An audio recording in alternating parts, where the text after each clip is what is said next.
আমার নওজওয়ানেরা, যুবকেরা, ছেলেরা, বাচ্চারা, পর্দানশীনা মা বোনেরা, আল্লাহ নবী তার নবী রাহমাতাল লিল আলামিন জানিয়ে দিলেন, ও নওজওয়ানেরা, মুরব্বিয়ান গণেরা, ছেলেরা, বাচ্চারা, পর্দানশীনা মা ও বোনেরা, শুধু কলেমা পড়লে আপনি নামাজ আদায় করতে পারবেন না। মনটাকে পরিষ্কার করতে হবে, ঈমান আনতে হবে। ঈমানটা কি?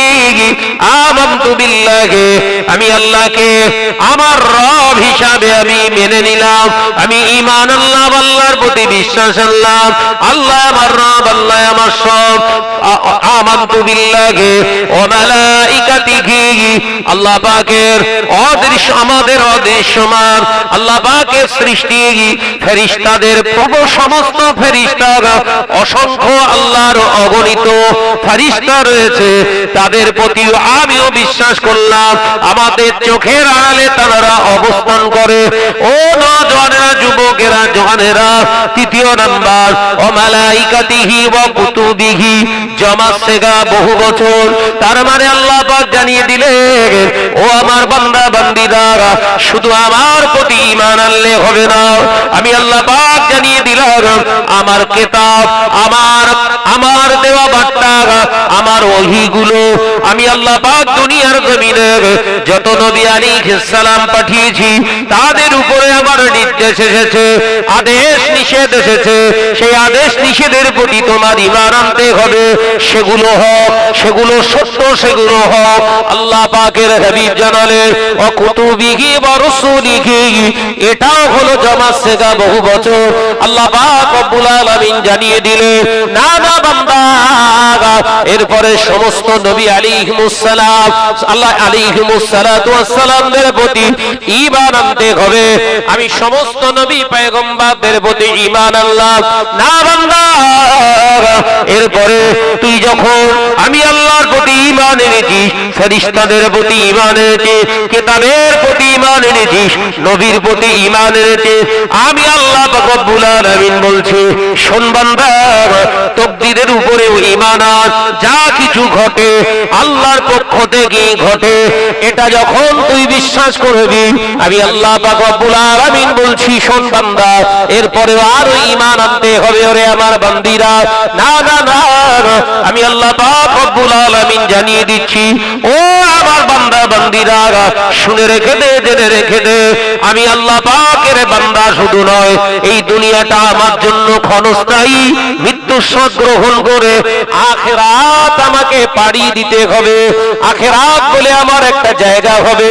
শুধু তাই নয়, বিচারের ময়দানে আমাকে দাঁড়াতে হবে।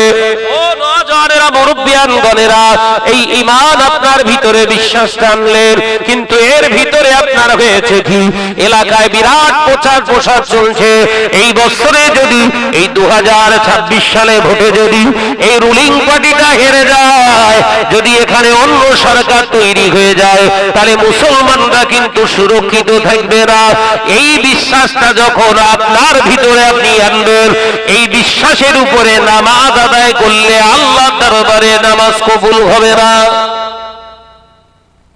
আলোচনা বুঝছেন?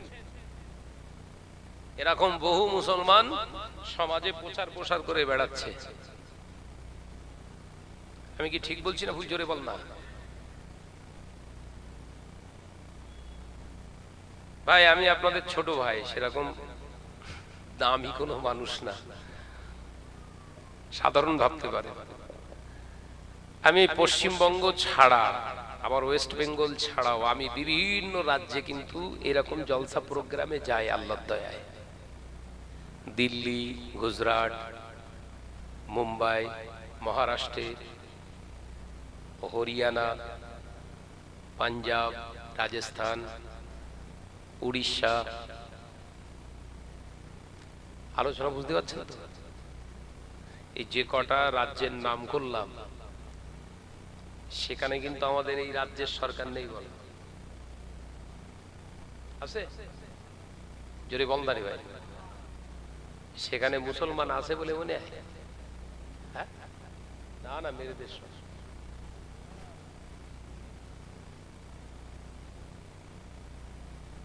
আমার আলোচনা খুব নিরিখ করে বুঝতে হবে। আমি পার্টির আলোচনা করছি না, বলো। অপব্যাখ্যা করবেন না, পার্টির মজলিস না এটা, ইমানের মজলিস। ইমানে যদি ময়লা ধরে সেটা ঘষা, এখানে ঘষা মাজার কাজ। ধারণা করবেন না শাহনাজ ভাই পার্টি নিয়ে আলোচনা করছে। আপনাদেরকে অনুগ্রহ করে বলছি, ভুল অপব্যাখ্যা প্রচার করাটাও হচ্ছে জাহান্নামের কাজ। যদি আপনাদের বুঝে না আসে জিজ্ঞাসা করবেন, আবার বোঝাবো, কিন্তু অপব্যাখ্যা করবেন না। নিজের থেকে তৈরি করে কোনো ব্যাখ্যা মানুষের কাছে প্রচার করবেন না। খেয়াল থাকবে তো নাকি? হ্যাঁ, তাহলে এই সমস্ত রাজ্যে আমি আবার যাব আল্লাহ চাইলে, এই মাঘ মাসেতেই আমার আবার ডেট আছে, রাজস্থানে যাব, জয়পুর সিটিতে জলসা। গত বছর করে এসেছিলাম। 15 থেকে 20,000 লোক থাকে জলসাটায়। এই 15-20,000 সব ফেরেশতা নাকি? কথা বলেন। রাজস্থানে তার মুসলমান নেই। অবাক হয়ে গেলাম, গত বছর যখন আমি গিয়েছিলাম জয়পুর সিটিতে, 2টো জলসা করেছি আমি রাজস্থানে। শুধু পুলিশ আছে 200 থেকে 250, যাতে ওই প্রোগ্রামে কোনো রকম দুর্ঘটনা না কেউ ঘটাতে পারে। সুরক্ষা দিয়েছে, সেফটি দিয়েছে। তাহলে আপনি কি বলবেন ওখানকার মুসলমান সব মরে গিয়ে ওগুলো সব 15-20,000 যা ছিল সব জেন? কথা বলে না কেন? তাহলে এখানে এই প্রোপাগান্ড চালানো হবে কেন? এই বললেন হায়াতের মালিক আল্লাহ, মৌতের মালিক আল্লাহ। কথা বুঝতে পারছেন না? ওদের রেগে যাচ্ছেন ভাই? জমিনের মালিক আল্লাহ, আসমানের মালিক আল্লাহ, হায়াতের মালিক আল্লাহ, মৌতের মালিক আল্লাহ, সবের মালিক আল্লাহ। আপনি বলছেন, আবার সেই আপনিই বলছেন যদি এরা না থাকে তাহলে আমরা বাঁচবো না। এই কিরম ধরনের কথা? আমি বোঝাতে চাইছি। এই পানি পটটা দিয়ে যেত কুচি, এই পানি পটটা দিয়ে এদিক যায়, বোঝানোর জন্য চাইছি।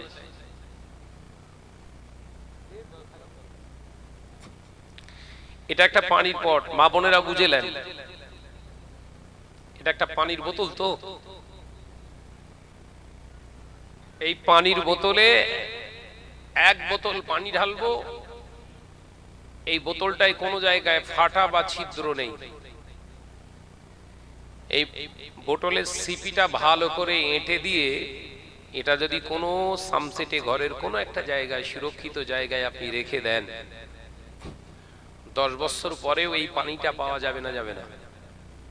জোরে বলেন, যাবে তো? এই পাত্রটার নাম হলো ঈমান।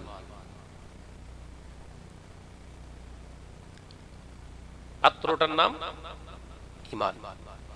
এই ঈমান যদি মজবুত থাকে, তার মানে এই পাত্রটা যদি আপনার মজবুত থাকে, 10 বছরের পরেও আপনি মরে গেলেও আপনার এই পাত্রের ভিতরে আছে যে পানি নামক, ওটা হচ্ছে আপনার আমল। সুবহানাল্লাহ বলার নেকি, আলহামদুলিল্লাহ বলার নেকি, নারায়ে তাকবীরের নেকি,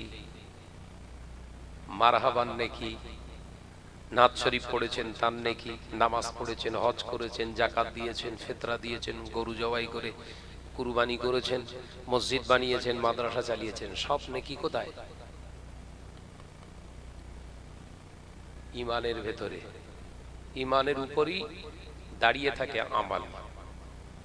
ঈমানের উপরই দাঁড়িয়ে থাকে আমাল।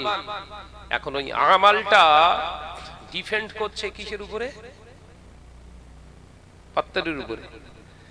এখন এই পাত্র যদি ভাই এই নিচের দিকে এক জায়গায় ফাটা থাকে, এই 1 বোতল পানি 10 মিনিট কি থাকবে? 10 বছর ছেড়ে দেয়, 10 মিনিট থাকবে তো? কেন থাকবে না? কেন? বোতল ফাটা, অর্থাৎ পাত্র ফাটা, মানে ওখানে যে ভালো জিনিসই রাখিস না কেন সব গলে পড়ে যাবে। আপনার ঈমানটা ভালো রেখে আপনি কাজ করুন। ঈমান যদি আপনার বরবাদ হয়, ইমানে যদি ফাটল দেখা দেয়, ইমানে যদি কোনো গর্ত বা ছিদ্র হয়, তাহলে ওখানে যতই নামাজ ঢালেন, রোজা ঢালেন, হজ ঢালেন, যাকাত ঢালেন, সব কিন্তু নিচে পড়ে থাকবে, কবর পর্যন্ত যাবে না। আলোচনা বোঝাতে পারছি না?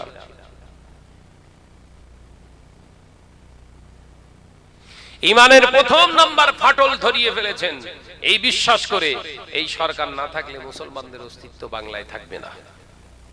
প্রথম ফাটা। আর দুটো একটা ফাটা বলবো, ইমানের উপরে আলোচনা করে রেখে যাবো আজকে। ও নওজওয়ানেরা, মুরব্বিয়ান বোনেরা, ছেলেরা, বাচ্চারা, পর্দানশীনা মা ও বোনেরা, দ্বিতীয় নম্বর ইমানের ফাটল আপনার আছে কিনা আপনি দেখে নিন। দ্বিতীয় নম্বর ফাটল ইমানে ধরেছে কিনা দেখে নেন। আপনি হঠাৎ করে শুনলেন কলিকাতা আবহাওয়া দপ্তর থেকে এলান করে দিয়েছে আগামী 72 ঘন্টা গোটা উত্তরবঙ্গে, দক্ষিণবঙ্গে প্রায় 8 থেকে 9 ডিগ্রি সেলসিয়াস তাপমাত্রা নিচে নেমে যাবে, অর্থাৎ বিরাট শীতের দিন আসতে চলেছে। ও নওজওয়ানেরা, মুরব্বিয়ান গণেরা, এই কলিকাতা আলিপুর আবহাওয়া দপ্তরের কথা শুনে যদি আপনি বিশ্বাস করে নেন আগামী 72 ঘন্টা 8 ডিগ্রি সেলসিয়াস তাপমাত্রা নিচে টেম্পারেচার নেমে যাবে, এটাও হলো আপনার ঈমানের ভিতরে আর একটা ফাটল। ওরা বলেছে হতে পারে, আর আপনি বিশ্বাস করে নিয়েছেন বলেছে মানে হবে। আলোচনা বুঝছেন? ঈমানটা তো সহজ। জান্নাতি তো তারা হবে শিরক মুক্ত ঈমান যাদের। বলুন সুবহানাল্লাহ। কই জোরে হলো কই? এই জোরে বলেন না সুবহানাল্লাহ। জান্নাতি কারা হবে? শিরক মুক্ত ঈমান যাদের, আল্লাহ তাদেরকে জান্নাতি বানাবে। একবার জোরে বলুন না। আর এই শিরক যুক্ত যাদের ঈমান থাকবে জান্নাতে দেবে এদের কবে? আমানি ঠেলে তারপর পান্তা। আমানি ঠেলে পান্তা মানে বুঝতে পেরেছেন তো? 1 লিটার পানিতে 1 চিমটি নুন ফেলে দিয়ে ভালো করে ঘেঁটে বা গুলিয়ে লাড়া দিয়ে লবণটাকে গুলিয়ে দিয়ে এখন যদি বলি আপনাদের এই লবণটা বের করে দে আমার, পারবেন? বল না ভাই, পারবেন? কিন্তু আমি পারবো যদি একটু একটা হাঁড়ি কিংবা কড়াই নিয়ে আসেন, একটা স্টোভ নিয়ে আসেন, একটু আগুন নিয়ে আসেন, স্টোভে আগুন লাগান, কড়াটা বা হাঁড়িটা বসান, পানিটা ঢেলে দেন, জ্বলতে জ্বলতে জ্বলতে জ্বলতে পানি ভেজাল বাতাসের সঙ্গে মিশে যায়, নুন বাতাসের সঙ্গে মেশে না। কথা বুঝতে পারছেন না? ঠান্ডা পড়ছে, ওয়াজ সব মাথায় উঠবে না। এ নওজওয়ানেরা, যুবকেরা, ছেলেরা, বাচ্চারা, পর্দানশীনা মা ও বোনেরা, আল্লাহ নবী তার নবী রাহমাতাল লিল আলামিন জানালে বান্দার শিরক মুক্ত ঈমানদার উম্মতদেরকে আল্লাহ জান্নাতি বানাবে। লা হিসাবা দাখালাল জান্নাহ, আমার আল্লাহ বিনা হিসাবে তাদেরকে জান্নাত দান করবে। কিন্তু শিরক যুক্ত যাদের ঈমান আছে, যেমন শিরক যুক্ত ঈমান মানে এই সরকারটা যদি না থাকে আমরা সমাজে বেড়াতে পারবো না। আপনার ঈমান আছে কিন্তু শিরক যুক্ত ঈমান, আপনাকে এক চান্সে জাহান্নামে, আপনাকে জান্নাতে দেয়া হবে না। আপনাকে আপনার ওই শিরক যুক্ত ঈমান থাকার কারণে আপনাকে জাহান্নামের ভিতরে ফেলে জ্বালিয়ে জ্বালিয়ে জ্বালিয়ে জ্বালিয়ে জ্বালিয়ে জ্বালিয়ে বছরের পর বছর, হাজার হাজার বছর রেখে জেলে জেলে জেলে জেলে ঠিক পানিগুলো যেমন শুকিয়ে গিয়ে আগুনে পুড়ে যেমন বাতাসের সঙ্গে মিশে যায়, লবণ ওড়ে না, ঠিক আপনার সব হারাম জিনিসগুলো জ্বলে জ্বলে জ্বলে জ্বলে জ্বলে জ্বলে জাহান্নাম খেয়ে ফেলবে।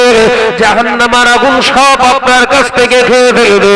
কিন্তু জাহান্নাম যত বড় ভয়ঙ্কর হোক না কেন, হাদিস পাকের ভিতরে পরিষ্কার বর্ণনা করা হয়েছে, আল্লাহ নবী পাক জবানে জানিয়ে দিয়েছে, জাহান্নাম যত বড় ভয়ঙ্কর হোক না কেন ঈমানে ক্ষতি করতে পারে না। একবার জোরে বলে, জাহান্নাম সব ভস্ম করতে পারবে, পারবে না? সুবহানাল্লাহ বলে, একবার জোরে হবে না?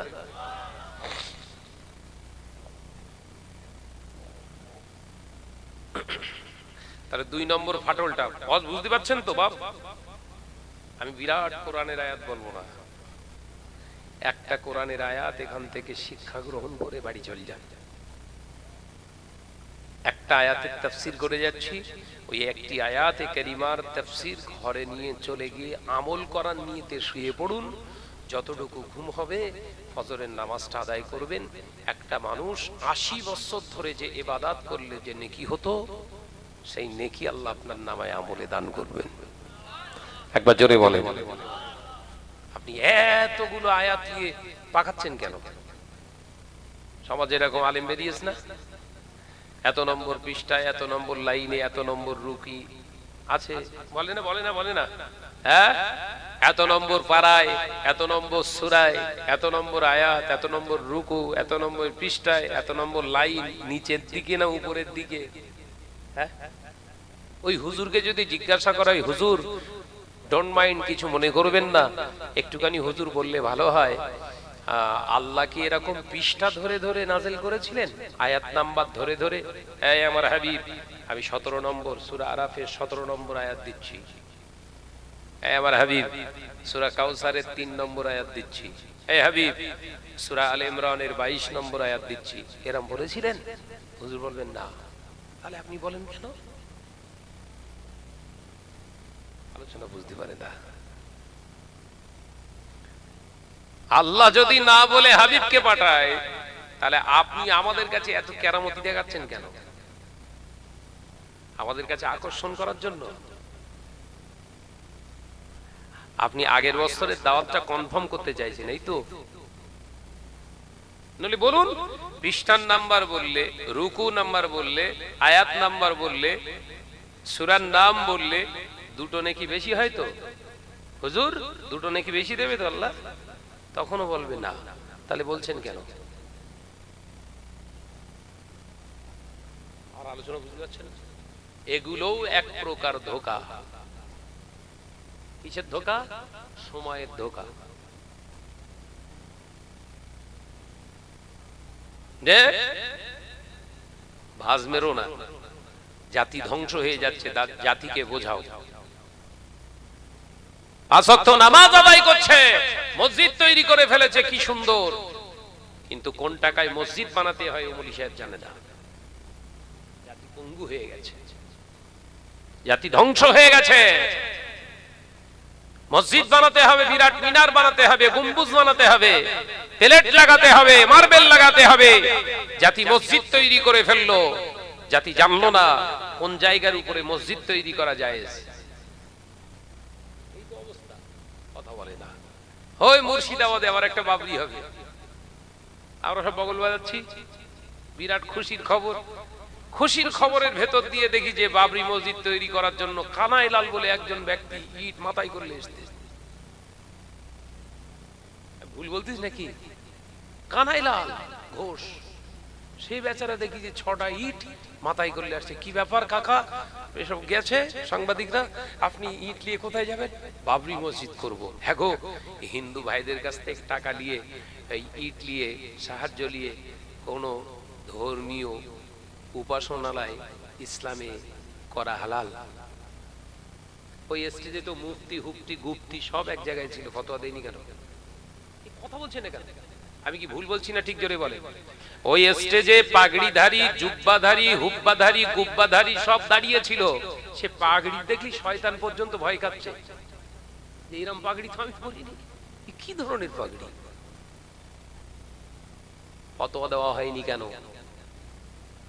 বাবরি মসজিদের বিরোধী আমি নই, প্রত্যেকটা থানায় একটা করে বাবরি হোক, কিন্তু নিজের ইচ্ছা মতো নয়, শরিয়ত মেনে। কথা বলে না। কি মেনে হবে? শরিয়ত মেনে। বাবরি মসজিদ যদি আল্লাহর ঘর হয়, আল্লাহর বিধান মেনে তোমাকে মসজিদ বানাতে হবে, নইলে ওটা মসজিদ না, খেলার ঘর, ক্লাব। এরকম ডাঁটছে মৌলী সাহেবরা, বলছে? কথা বলে না। বলেছে না, বলার দরকার নেই, ও করছে করুক, মাশাআল্লাহ, আলহামদুলিল্লাহ, নারায়ে তাকবীর, আল্লাহু আকবার। তুই কবর একবার ঢোক, মলি সাহেব তোর গোষ্ঠী উদ্ধার করবে, মারির চোটে তোর ব্রেক ফেল করবে। অপব্যাখ্যা করবেন না, আবারও বলছি, বাবরি মসজিদের বিরোধী করলাম? জোরে বলেন। প্রত্যেকটা থানাতে একটা করে বাবরি মসজিদ হোক, আবারও বলছি, কিন্তু নিজের ইচ্ছা মতো নয়, শরিয়াতের ইচ্ছাই হোক। কথা বলছেন না কেন? আমাদের এলাকায় যে সমস্ত নতুন নতুন মসজিদগুলো হচ্ছে, এগুলোর ভেতরেও বজ্রাঘাত ফেলে দিয়েছে। মসজিদ তৈরি করবে, মুক্ত হস্তে দান করো, বড় একটা ফ্ল্যাগার টাঙিয়ে দিয়েছে, তাই তো? কথা বলছেন না কেন? এই আমার সঙ্গে কথা বলুন বাপ। কঠিন ঠান্ডায় বসে আছে, দুটো শরিয়াতের কথা জেনে যান। বড় বড় ব্যানার টাঙিয়ে বড় একটা বাক্স ফিট করে রেখে দেয়, ছোট্ট একটুখানি কেটে রেখে দেয়, মসজিদ, মদিনা মসজিদে উন্নতি কল্পে মুক্ত হস্তে দান করুন। লেখা থাকে তো নাকি? আমি একটা নাম বললাম এমনি, এরকম থাকে তো, মসজিদে আয়েশার উন্নতি কল্পে মুক্ত হস্তে দান করুন, এটা লেখা থাকে তো? ওই লেখাটা অ্যাপ্রোপ্রিয়েট? কোন মৌলভী সাহেব বলেছে এরকম লেখা যায়? আজও পর্যন্ত কোন মুফতি সাহেব এর বিরুদ্ধে ফতোয়া দেয়নি। কেন দেয়নি তারা? কিসের মুফতি? লেখার দরকার ছিল কি? এই আমার দিকে খেয়াল করেন, লেখার দরকার ছিল কি? মদিনা মসজিদের উন্নতি কল্পে আপনারা হালাল মাল থেকে, হালাল অর্থ থেকে মুক্ত হস্তে দান করুন। হারাম পয়সায় মসজিদ হয় না। আমি আপনাদের বোঝাতে পারলাম না বোধহয়। তাহলে বোর্ড লেখার সময় এসব লেখা থাকে না কেন? ওই বোর্ডগুলো ছিঁড়ে ভেঙে ফেলবেন। সুযোগ দেওয়া হচ্ছে কাদের? এলাকার টপ র্যাঙ্কের হারামখোরগুলো রাস্তা দিয়ে যাচ্ছিল মোটর সাইকেলে কি হেঁটে কি গাড়িতে, সুদখোরটা দেখলে মসজিদ হচ্ছে, ওর মনের ভিতর দয়া তৈরি হয়ে গেছে। সুদখোরের দয়ায় ইসলাম চলে না, জানেন? কথা বলছেন না কেন? সুদখোরের দয়ায় ইসলাম চলে? সুদখোরের মনে দয়া হলো, এত বড় একটা মসজিদ হচ্ছে, তা পকেটে যখন 500 টাকা আছে দে, ফেলে দে। ও মসজিদের পুরো কি করেছে? তোর গেঁড়ে উঠে গেছে বলো। ওই 500 টাকায় মসজিদে কাজ হবে, ওই মসজিদে নামাজ পড়া সম্পূর্ণ নাজায়েজ। এখন মুক্তি চুক্তি সব ফতোয়া দিচ্ছে। রিসেন্টলি দেখছি হাইব্রিড পিসগুলো এতদিন পর সজাগ হয়েছে, যখন আপনার এই ওয়াকফ অ্যামেন্ডমেন্ট বিল পাস হয়ে গেছে, 1 নম্বর দাগ খতিয়ান নাম্বার 1 নম্বরে আসছে, তার মানে সরকারি প্রপার্টি বলে ওই মুফতির কাছ থেকেই ফতোয়া নিয়ে ওরা মসজিদ বানিয়েছিল ওই 1 নম্বর খতিয়ানের অন্তর্ভুক্ত সম্পত্তিতে। তখন ও শয়তান ফতোয়া দেয়নি যে ওখানে মসজিদ তৈরি করা হারাম, চলবে না। এখন বলছে হ্যাঁ 1 নম্বর খতিয়ান মানে সরকারের, ও জায়গায় তো মসজিদ করা জায়েজ নেই। এরা এই এতদিন ধরে ওই মসজিদের উন্নতি কল্পে জলসা করে যে জন্মের খাওয়া খেয়ে এসেছিস, কি হবে তোর? কথা বলছেন না কেন? তাই ইসলামকে শেষ করে দেওয়ার জন্য আর দাড়ি কাটা, ছুটছাট পড়া, ওদের শুধু দোষ দিলে হবে না। আমার ইসলামকে শেষ করে দেওয়ার জন্য এরকম দাড়িওয়ালা, টুপিওয়ালা, ভেকধারী কিছু নামাজি আজকে সমাজে ঘুরছে, ইসলামের অপব্যাখ্যা করে সমাজকে রসাতলে পাঠাচ্ছে। এদেরকে আগে শাসন করতে হবে, তারপরে অন্য ধর্মের মানুষ। কথা বলছেন না কেন? জোরে বলে। শুনতে অনেক তিক্ত লাগবে, কিন্তু হাকিকাতে এটাই। ভাইরা, নওজওয়ানেরা, যুবকেরা, ছেলেরা, বাচ্চারা, পর্দানশীনা মা বোনেরা, তৃতীয় নাম্বার আপনার ঈমানটা ঠিক আছে কিনা একবার চেক করে দেখুন। এ নওজওয়ানেরা, যুবকেরা, হঠাৎ করে শরীরটা অসুস্থ হয়ে গিয়েছে। শরীরটা অসুস্থ হয়ে যাওয়ার কারণে আমাকে এখান থেকে আপনার নলমুড়ি হসপিটালে নিয়ে চলে গেলেন, কি ভাঙড় হসপিটালে নিয়ে চলে গেলেন।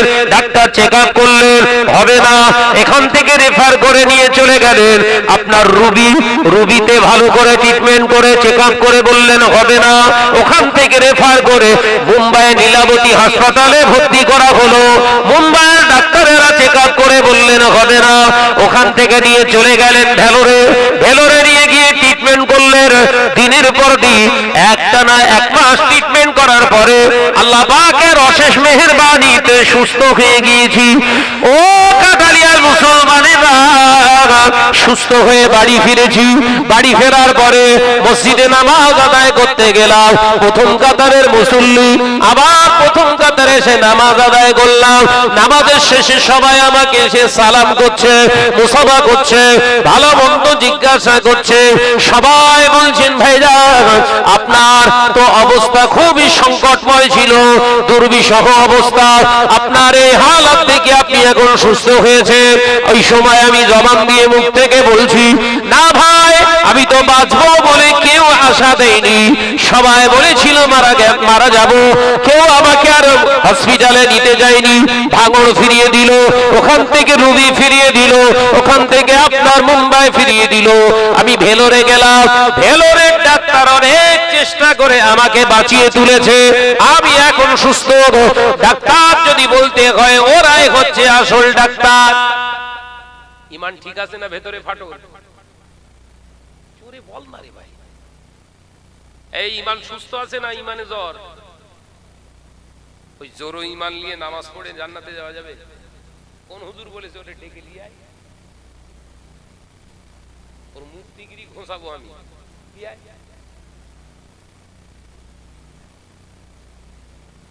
এক শ্রেণীর মোল্লা মলি সাহেবরা বলছে বাবা নামাজ পড়ো, নামাজ পড়লেই আল্লাহ জান্নাত দিয়ে দেবে, নামাজ পড়লেই জান্নাত নাকি? ইসলামটা ছেলে খেলা, হাতের ছেলে খেলার ম পেয়েছো নাকি? জয়নগরের ম তুমি জানো? জয়নগরের ম সব জয়নগরে তৈরি হয় না। কি জ্বালা বলেন দিদি, ওয়াজ বোঝে না কেন? জয়নগরের ম সব জয়নগরে তৈরি হয়? সব বনেছেরা জোরে বল না, সব জয়নগরে তৈরি হয় না। অরিজিনাল জয়নগরে গিয়ে সব দোকানে অরিজিনাল ময়ের দোকান না, আদি দোকান আছে, দুটো দোকান আদি দোকান। ওই আদি দোকানেই অরিজিনাল ম পাওয়া যায়। একটা ময়ের দাম 35 টাকা, একটা ময়ের দাম 35 টাকা। গত বছর না খেলি বুঝতে পারতুম না আসলে অরিজিনাল কোনটা। নলেল গুড়ের কথা বুঝাচ্ছে না নাকি? সে মুখে দিলে যেন একদম গলে যাচ্ছে। আমি হারা কি বলে, দাদা এইটাই সেই সেই। এই দোকানের বয়স হচ্ছে 130 বছর। এই কাটালিয়ায় স্টল লাগিয়ে দিয়ে বলছে জয়নগরের মা, লাও খাও, জম্মের খাওয়া খাও। চিনি গুলে ওতে সেই কেমিক্যাল মেশাচ্ছে। এখন নলেল গুড়ের সিরপ সেন্ট পাওয়া যায়, কেমিক্যাল বলো ওটা। গালে দেশে দেখে কি খুশবু, প্রথম চান্সে বিরাট খুশবু লেগেছে, দ্বিতীয় কামড় মেরে দেখে পুরো সর্বনাশ। প্যাকেট তো কিনে ফেলেছিস, ফিরিয়ে তো আর দিতে পারতেছিস না। খা হুই খা, চিনি খেয়ে সুগার হু হু করে বেড়তেস। নলেল গুড় খালি সুগার বাড়ে না, কথা বুঝতে পারছেন না? আপনি টুপি দাড়ি আর কোরআনের বায়ান শুনে মনে করছেন এই হচ্ছে অরিজিনাল মুফতি সাহেব, এই বোধহয় আল্লাহওয়ালা। কিন্তু আল্লাহওয়ালার খোঁজ নিয়ে দেখেও নামাজই পড়ে না, কথা বুঝতে পারছেন না? বিরাট বড় বক্তা, এক ওয়াক্ত নামাজের ধার ধারে না।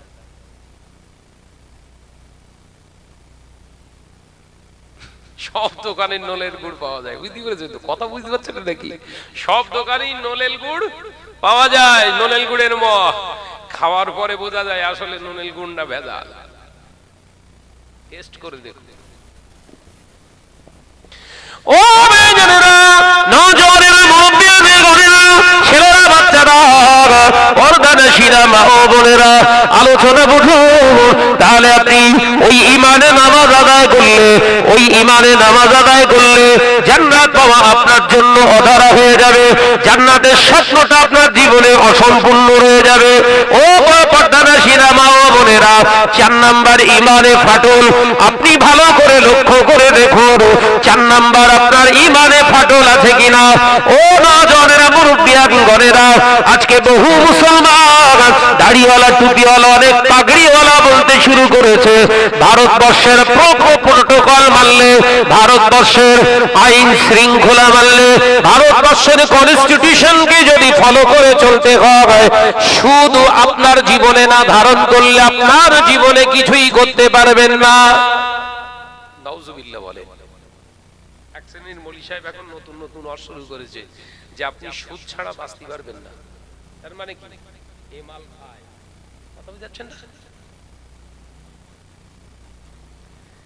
বলছে ব্যাংকে টাকা রেখেছেন, ব্যাংকে টাকা রেখেছেন, আপনি 10 লাখ টাকা রেখে দিয়েছেন।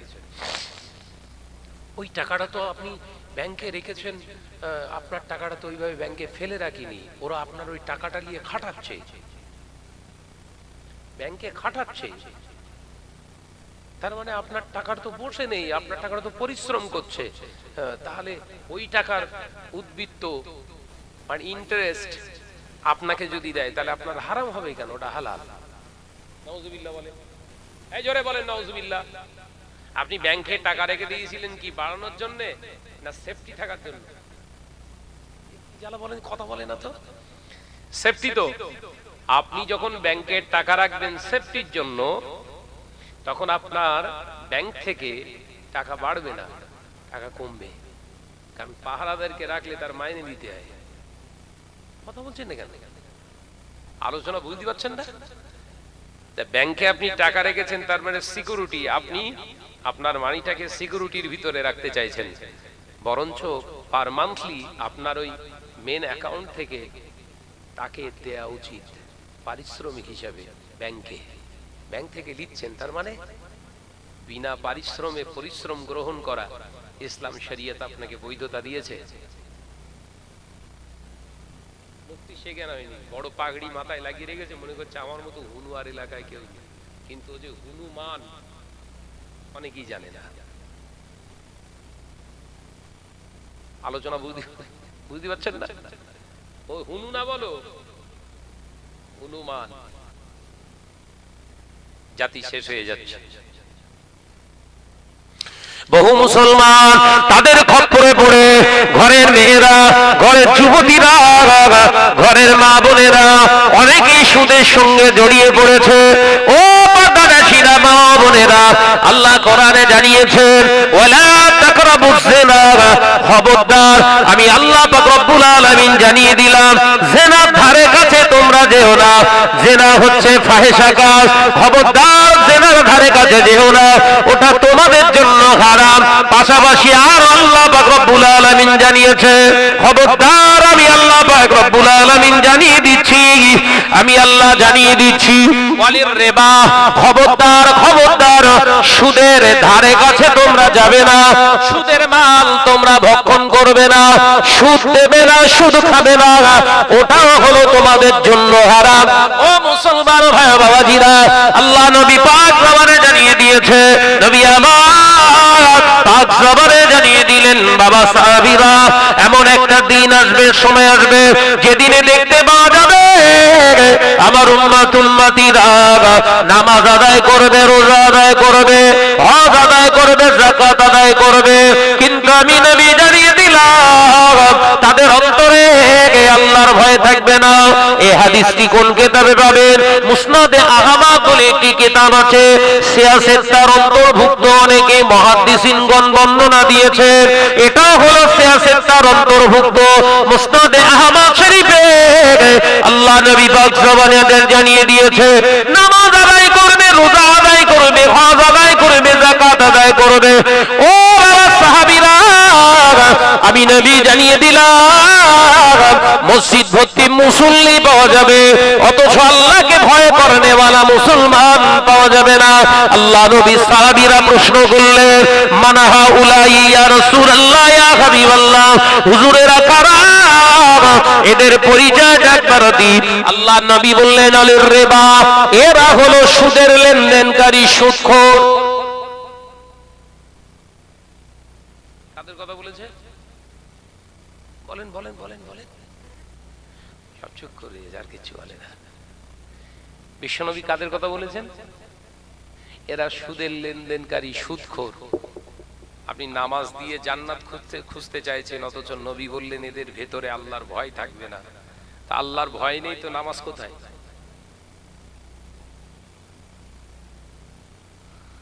অসুবিধা হচ্ছে বাপ, শীতের রজ একটু গরম না দিলে তো হবে না, হাত পা পাথর হয়ে যাবে নইলে।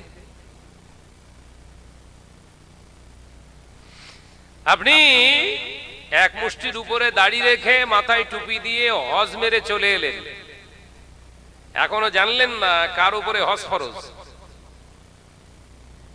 দিব্য ধুনেতে বেরিয়ে এসে, কারণ হাইব্রিড মলি সাহেবের ফতোয়া আছে টাকা থাকলেই হজ ফরজ, এরকম ফতোয়া আছে তো? কথা বলে না তো, এটাই ফতোয়া আছে তো, কথা বলছেন না কেন?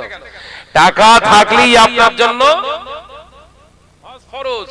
টাকা থাকলেই সংসার চালিয়ে গচ্ছিত সম্পদের পরিমাণ যদি শতকরা আজকে আপনার পার্সেন্টেজ বাড়িতে আছে 48,000 টাকা, তাহলে আপনি শতকরা 2.5% জাকাত দেন। এটা শুনেছেন তো? কথা বলে না। আপনি দিব্য জাকাত দিয়ে যাচ্ছেন, হজ করে মেরে বেরিয়ে চলে এলেন, হাজারে আসাদে এমন ভাবে চুমু মেরেছেন খানিকটা খাবলা কেটে তুলে আনলি ভালো হয়। বিরাট চুমু মেরেছেন, মাশাআল্লাহ বিরাট ভালো। কিন্তু মলি সাহেব যে আপনাকে ধোঁকা দিয়েছে, শরীয়তের কথাটা মূল্যায়ন করে সমাজে দেয়নি, সেটা তো আপনি বুঝতে পারেননি। মূল্যায়ন করতে শিখতে হবে তো আগে। কি টাকা থাকলেই জাকাত ফরজ নয়, টাকা থাকলেই হজ ফরজ নয়, টাকা থাকলেই কুরবানি ওয়াজিব নয়।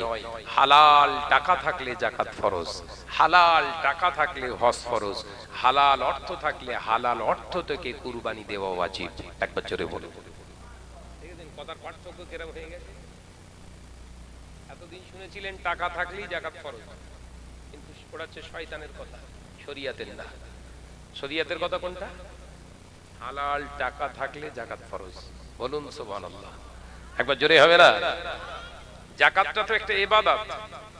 যাকাতটা কি? ইবাদত। যাকাত যদি ইবাদত হয়, নামাজও তো একটা ইবাদত। দুটোই ফরজ তো, কথা বলছেন না? দুটোই ফরজ তো। বিনা ওযুতে নামাজ হয়? বিনা ওযুতে নামাজ পড়লে নেকি হয় না গুনাহ? জোরে বল না রে ভাই। গুনাহ হয় তো। বিনা ওযুতে নামাজ পড়লে যেমন গুনাহ হয়, হারাম টাকায় যাকাত দিলি নেকি হয় না, গুনাহ হয়। এতদিন শুনেছেন? এতদিন শুনেছেন সবাই? না। আমি ওয়াজ নসিহত করে সময় সময় অনেক ভাবি, আমি ঠিক করছি তো ওয়াজ? আমি যে সত্যি ওয়াজ নসিহত ঠিক করছি না ভুল হচ্ছে আমার? অনেক চিন্তা ভাবনা করে করে দেখলাম না, কিছু জিনিস আমাকে খুব হিকমতের সঙ্গে সমাজের কাছে উপস্থাপন করতে হবে, নইলে ধরা পড়তে হবে। বুঝতে পারছেন না? তাহলে হালাল টাকা থেকে যাকাত, হালাল টাকা থেকে হজ, হালাল টাকা থেকে কুরবানি, হালাল টাকা থেকে মসজিদ, এসব ইবাদত। যে আজকে গোটা মুসলিম উম্মাহ মুখ থুবড়ে পড়েছে কেন? অন্য কমিউনিটি আমাদের কাছে একটা বিরাট বিরাট বোঝা মনে হচ্ছে, বিরাট আমাদের কাছে ভয়ঙ্কর মনে হচ্ছে। কারণ আমরা যেটাকে ভয়ঙ্কর মনে আমাদের জীবনে দায়ী জায়গা দেওয়ার দরকার ছিল, সেগুলো আমরা ভয়ঙ্কর হিসাবে গ্রহণ করিনি। সেটাকে আমাদের কাছে একদম সিম্পল ব্যাপার হিসাবে গ্রহণ করে নিয়েছি। যেমন সুদটা আমাদের কাছে ভয়ঙ্কর, সুদটা আমাদের কাছে ভয়ঙ্কর, জেনাটা আমাদের কাছে ভয়ঙ্কর, মেরে নেওয়া কেড়ে নেওয়া আমাদের জীবনে ছিল ভয়ঙ্কর। ওগুলো আমাদের কাছে ভয়ঙ্কর মনে হয়? কথা বলেন না কেন? ভয়ঙ্কর মনে হয়? ঘরের বিবিদের মেয়েদের যদি মনে হতো যে জেনা ব্যভিচার পরকীয়াটা ভয়ঙ্কর, তাহলে বোরখা পরে আবার পার্কে যেত? কথা বলে না। বোরখা পরে পার্কে গিয়ে ঘুরছে। আরে ভাবি, তো এই বোরখা পরে পার্কে কেন?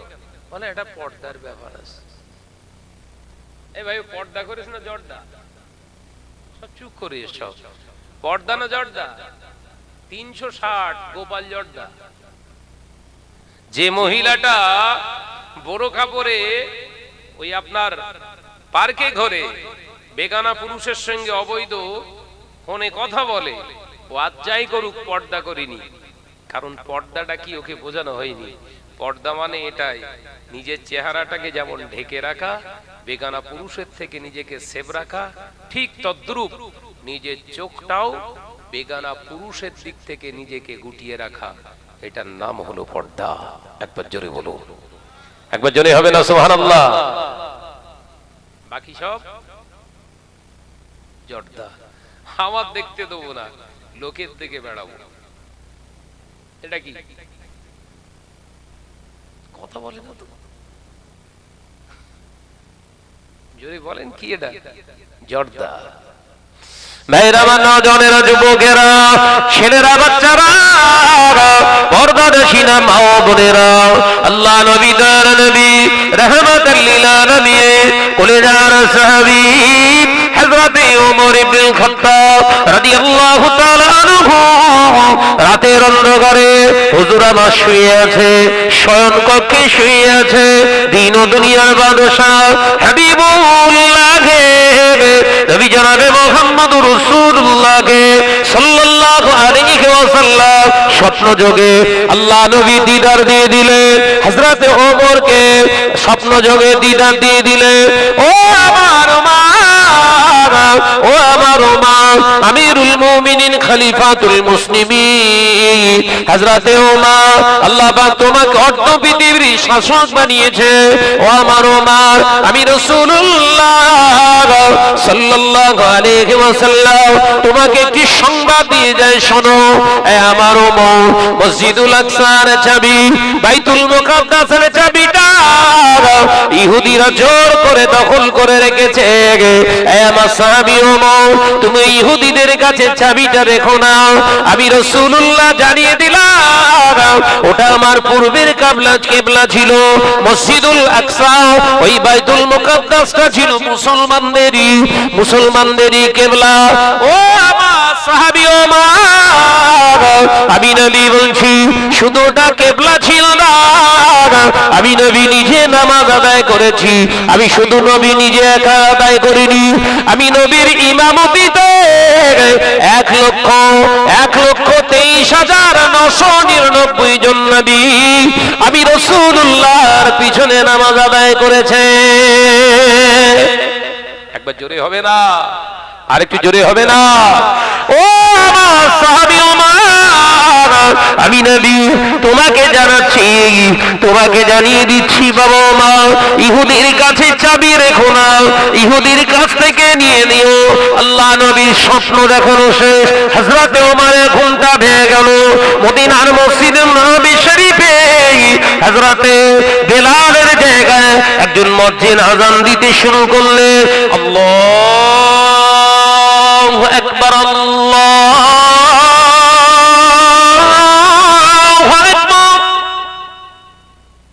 ওমরের ঘুম ভেঙে গেছে। হযরত ওমর রাদিয়াল্লাহু তাআলা আনহু ওযু বানিয়ে নিয়ে 2 রাকাত সুন্নাত নামাজ হুজুর আমার বাড়িতে আদায় করলেন। জোরে বলুন সুবহানাল্লাহ। ও কাটালিয়ার মুসলমানেরা, আজকে থেকে প্রতিজ্ঞাবদ্ধ হন, যত সুন্নত নামাজ বাড়িতে আদায় করবেন, যত সুন্নত নামাজ বাড়িতে আদায় করবেন, সুন্নত আদায় করার জন্য একটি সওয়াব, আর বাড়িতে নামাজ আদায় করার জন্য আরো একটা সুন্নত আদায়ের জন্য 2টি নেকি আল্লাহ দান করে দেবে। একবার জোরে বলেন, সুন্নত নামাজ পড়বেন কোথায়? মসজিদে নাকি? যা ঠুকতে সব মসজিদ। অথচ বিশ্বনবী সুন্নত নামাজ পড়তে বলেছেন কোথায়? বাড়ি থাকি তারপর তো কথা বলে না, বাড়ি আছে। আর একটা হাদিস বলবো, বিরাট চড়াক লাগবেন, বলো বিরাট বলবো।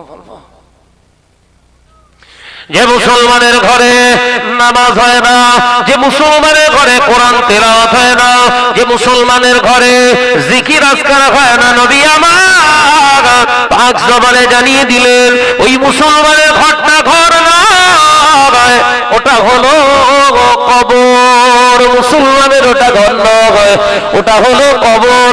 যে মুসলমানের বাড়ি নামাজ হয় না, যে মুসলমানের বাড়ি জিকির হয় না, যে মুসলমানের বাড়ি কোরআন তেলাওয়াত হয় না, ওই ঘরটা মুসলমানের ঘর নয়, ওটা হলো কবর। পর্দানশীনা মা বোনেরা, আল্লাহ নবী পাক জবানে জানিয়ে দিয়ে গেলেন, বাবা সাহাবীরা, নারীদের পরমসি মসজিদ হলো তার স্বামীর ঘর, তার আপনার বাপের ঘর, তার নিজের ভাইয়ের ঘর, তারা বাড়িতে নামাজ আদায় করবে। আল্লাহ নবী জানিয়েছে মুসলমান নারীরা তারা বাড়িতে নামাজ আদায় করবে। ও পুরুষের দলেরা, আমি নবী জানিয়ে দিলাম তোমরা সুন্নত নামাজগুলো বাড়িতে আদায় করবে, কারণ বাড়িটা কবর হতে দিও না। জোরে বলুন সুবহানাল্লাহ। কবরে নামাজ হয়? বল বাবা, এই যে কবরে যদি নামাজ হয়, কোরআন তেলাওয়াত হয়, জিকির হয়, তা আপনার ঘরে যদি এগুলো না হয় তাহলে ওটা ঘর না বলো। কি কি কি কি এই তো কবরস্থান। এখানে কেউ নামাজ পড়ে না, কেউ কোরআন ও তেলাওয়াত করে না, কেউ জিকিরও করে না, তাহলে আপনার ঘরটা আর কবরটার পার্থক্য কিচ্ছু নেই। মা বোনেরা সাবধান হয়। ও সব মনুষ্যরা তো এখন সবাই দামড়া মারলে ব্যস্ত, কথা বলে না কেন? কথা বলছে না কেন? জোরে বল না রে ভাই। ও সব মনুষ্যরা এখন ইলিয়ে ব্যস্ত, শেষ করে ফেল দিচ্ছে সব।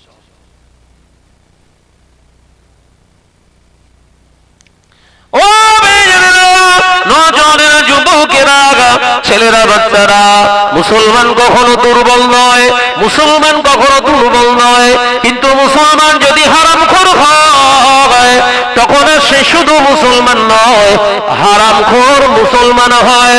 আর হারামখোর মুসলমান কখনো শক্তিশালী নয়। আলোচনা বুঝতে পারছেন না? আবার একবার বলছি, রিপিট, আই রিপিট, ভালো করে শুনলেন। মুসলমান দুর্বল নয়, মুসলমান দুর্বল নয়, মুসলমান দুর্বল নয়। মুসলমান যদি হারামখোর হয় ওটা শুধু মুসলমান নয়, ওটা হলো হারামখোর মুসলমান। আর হারামখোর মুসলমান যে হয় তারা সংখ্যায় যতই বেশি হোক না কেন তারা কিন্তু দুর্বল হয়।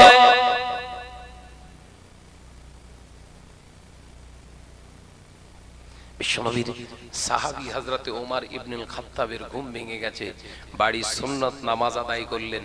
হুজুর সুন্নত নামাজ আদায় করে মসজিদে নববী শরীফের দিকে যাচ্ছেন। তিনি রাষ্ট্র চালনা করছেন না, হযরতে ওমর ইবনুল খাত্তাব তিনি মসজিদে নববী শরীফের ইমাম। একবার জোরে বলুন। কই জোরে হলো কই? একটু জোরে বল বাবা, আরে জোরে বলে। নারে তাকবীর। মসজিদে নববী শরীফে নামাজ আদায় করতে গেছেন।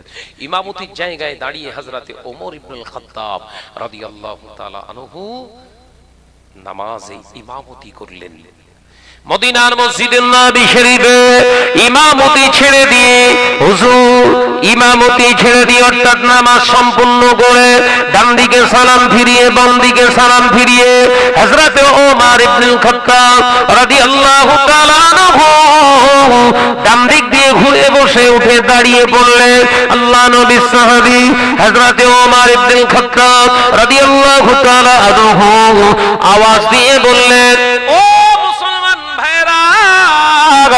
ও নবী পাকের সাহাবীরা, আমি ওমর ইবনুল খাত্তাব, আমার নবী আমাকে স্বপ্নে জানিয়েছে ইহুদির বাচ্চারা মসজিদুল আপনার আকসার বাইতুল মুকদ্দাসের চাবিটা তারা দখল করে রেখেছে।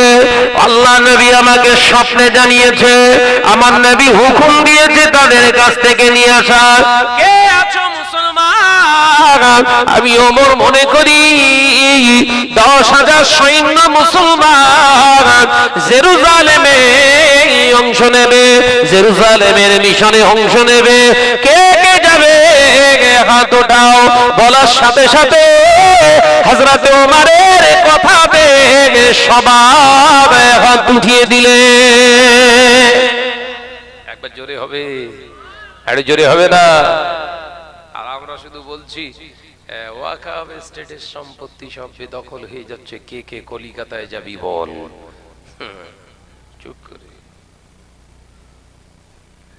এই ওয়াকফ সম্পত্তি দখল হয়ে যাচ্ছে সব, কে কে কলিকাতায় মিছিলে বেরোবি বল। হাত তোলেন। এই হাত লম্বা হয়ে উঠছে না কেন বলে দিন? হারাম খেলে না হকের জন্য হাত ব্যথা হয়ে যায়, হাত সোজা হবে না। মসজিদুন নববী শরীফে ওয়াক্তটা খেয়াল করুন, কখন? ফজরের ওয়াক্তে। হুজুর বললেন কে কে যাবে? 10,000 মুসলমান সৈন্য দরকার, ওই মিশনে পাঠাবো। সবাই দুটো করে হাত তুলেছে। একবার জোরে বলে, জোরে বল না রে বাবা। আর আমার চাচা, হ্যাঁ চাচা চল না একটুখানি ভাঙড় কলেজ মাঠে একটা ওয়াকফ সম্পত্তির বিরুদ্ধে যারা আইন পাশ করছে এদের বিরুদ্ধে আমরা একটু আন্দোলন করবো। তোর চাচি সেইরকম শরীর খারাপ, কলেরা হয়ে গেছে, এই কথা বলছি না কেন? না তোর ভাবির একটু ডাক্তারখানায় নিয়ে যেতে হবে, না আমার একটু সমস্যা আছে। দুর্বলতা হওয়ার কারণ কি? পেটে কি পড়েছে? মদ পড়িনি বলো, সুদের মাল পড়েছে ওর পেটে, এ কথা বলে না।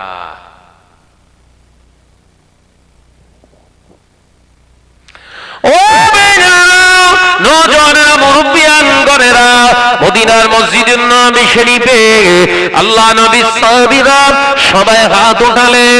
আল্লাহ নবীর সাহাবী ফারুক আযম হযরত ওমর রাদিয়াল্লাহু তাআলা আনহু লক্ষ্য করে দেখলেন কিছু কিছু সাহাবায়ে কেরামেরা সিজদায় পড়ে কাঁদছে।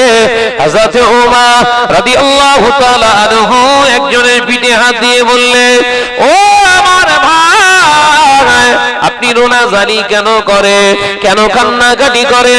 হযরত ওমর রাদিয়াল্লাহু তাআলা আনহুর প্রতি উত্তরে সাহাবী হুজুর জানালেন, ও নবী পাকের সাহাবী আমিরুল মুমিনিন খলিফাতুল মুসলিমিন হযরত ওমর ইবনে খাত্তাব আজকে মদিনার মসজিদে নববী শরীফে বাইতুল মুকাদ্দাসের মিশনে 10,000 মাত্র মুসলমানদেরকে আপনি নেবেন এলান করেছেন।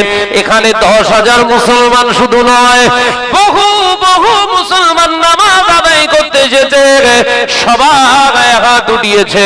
তাই আমার ভয় হয় আমার নামটা না বাদ পড়ে যায়, আমার নামটা না বাদ পড়ে যায়। তাই আমি সিজদায় পড়ে আল্লাহ দরবারে দোয়া চাইছি, আল্লাহ মিশন থেকে আমার নামটা যেন না কেটে যায়।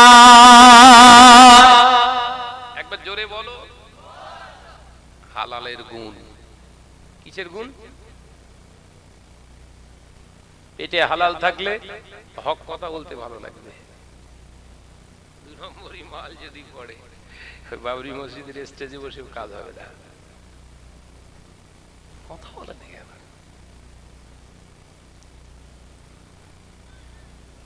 এই গত জুম্মায় একজন নামাজ পড়িয়েছে,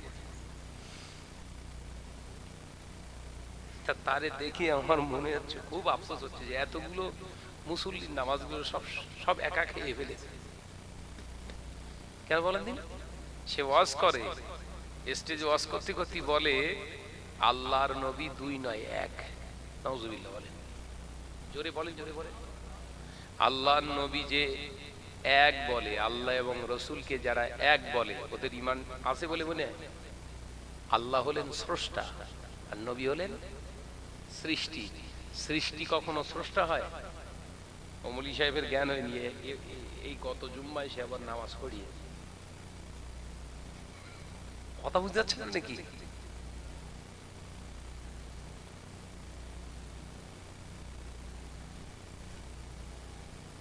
গজলের মাধ্যমে বলে, কি বলে? আল্লাহ মানা নবী মানা নয়, এরকম বলে না? নবী মানলে আল্লাহ মানা হয়, এরকম বলে না? সুর কি শয়তান পর্যন্ত কাছে আসতে চায় না। চেনা লিখতেছ না?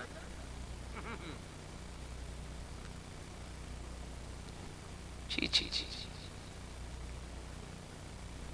আল্লাহ এবং নবী এক হয়? হেরা, তোর ভেতরে এ পোকা ঢুকলো কোথায়? আবার দাবি করে আমি মেজো হুজুরের কাছে মরি। নাউজুবিল্লাহ। তোর গলায় পদে দাঁড়াবো আমি শাহনাজ, মেজো হুজুর অনেক দূর। কার তহমত দিচ্ছিস? কার হাতে বায়াত হয়েছিস তুই? আমার দাদা পীর সাহেব কেবলার আকীদা এটা ছিল, মাসুজুরের আকীদা ছিল এটা। বদনাম করার জন্য ফুরফুরার লেবাস ধরে ফুরফুরাকে বদনাম করছিস, তোকে আমি শানাত ছেড়ে দেবো? ভাইরা, আমার নওজওয়ানেরা, যুবকেরা, ছেলেরা, বাচ্চারা, পর্দানশীনা মা বোনেরা, হযরত ওমর ইবনুল খাত্তাব রাদিয়াল্লাহু তাআলা আনহু যে সাহাবীর পিঠির উপরে হাত রেখেছিলেন, অন্য কেউ নয়, হযরত খালিদ বিন ওয়ালিদ রাদিয়াল্লাহু তাআলা আনহুর পিঠে হাত দিয়েছিলেন। ও নওজওয়ানেরা, পর্দানশীনা মা বোনেরা, হযরত খালিদ বিন ওয়ালিদ কেঁদেছিলেন, আল্লাহ জানো আমার নামটা না কেটে যায়। তার মানে বোঝা যায় তখনকার মুসলমানগুলো হালাল খানা খেতে বলে তাদের ফজরের নামাজটা কাজা হতো না। আমরা হারাম খাই বলে ফজরের ওয়াক্তে মুসল্লি পাওয়া যায় না।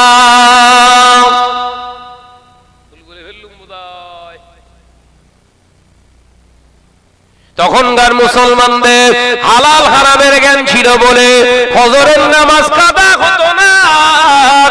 এখনকার মুসলমানের হারাম হালাল বাঁচা নাই, ফজরের নামাজে তাদের পাওয়া যায় না।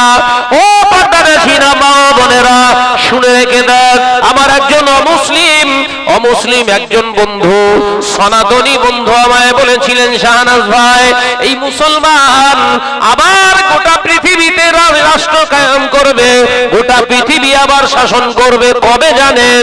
আমার বিশ্বাস সেই সনাতনী ভাই বলেছিলেন, সেই সনাতনী বন্ধু আমায় বলেছিলেন, আমার বিশ্বাস যেদিন মুসলমানেরা ফজরের জামাতটা জুম্মার নামাজের মতো মসজিদ ভর্তি করে পড়বে, জুম্মার নামাজের মতো কাতারে কাতারে বসে নামাজ আদায় করবে, নামাজ পড়ার জন্য অপেক্ষা করবে ফজরের নামাজ, সেই দিনে আমার মনে হয় গোটা বিশ্বে আর মুসলমানদের কেউ রুখতে পারবে না।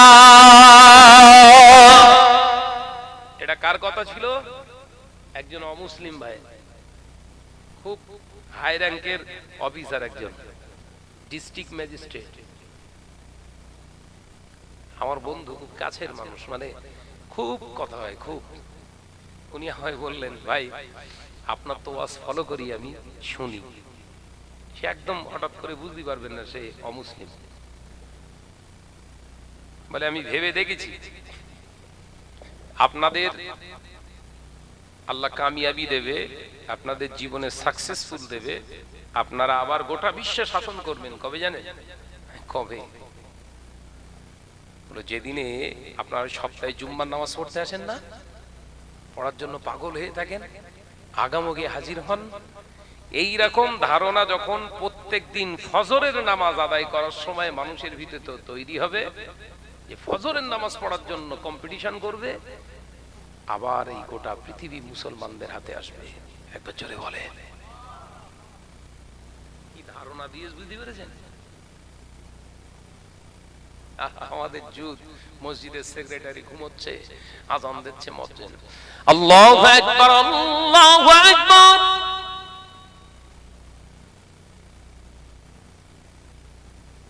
সেক্রেটারি বলছে, মসজিদের মাইকের আওয়াজ জোর হলো কেন? কে বলছে? জোরে বন্ধ রে ভাই। আরে মসজিদের সেক্রেটারি ও বলছে, এত জোর হলো তো মুয়াজ্জিন কি ভোরবেলা আওয়াজ বাড়াচ্ছে নাকি? আর তার মানে যাবে না। হাইয়া আলাস সালাহ,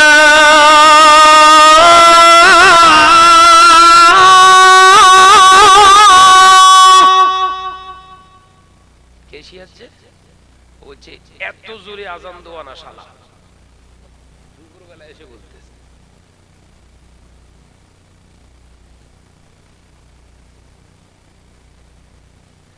হাইয়া আলাল ফালাহ,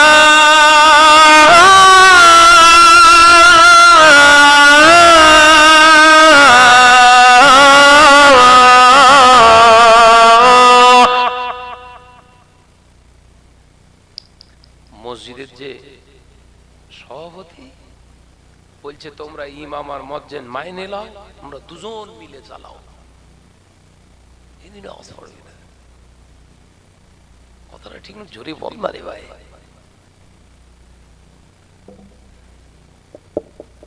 লজ্জাটা কে খাবে? কাদের ধর্মগ্রহণ তো পুড়িয়ে ফেলার হুমকি দেবে। যেখানে নামাজের কথা আল্লাহ 82 জায়গায় বলেছে কোরআনে, নামাজ কায়েম করো, প্রতিষ্ঠিত করো, ওয়া আকিমুস সালাহ, নামাজকে প্রতিষ্ঠিত কর। ক জায়গায় জোরে বল না রে ভাই।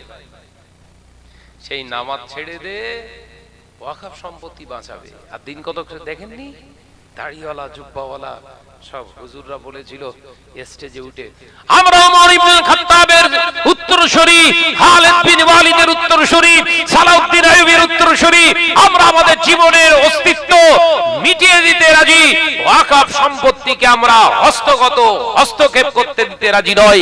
এই ওয়াকফ অ্যামেন্ডমেন্ট বিল আমরা মানছি না, মানব না, জীবন দিতে হয় জীবন দিয়ে দেব।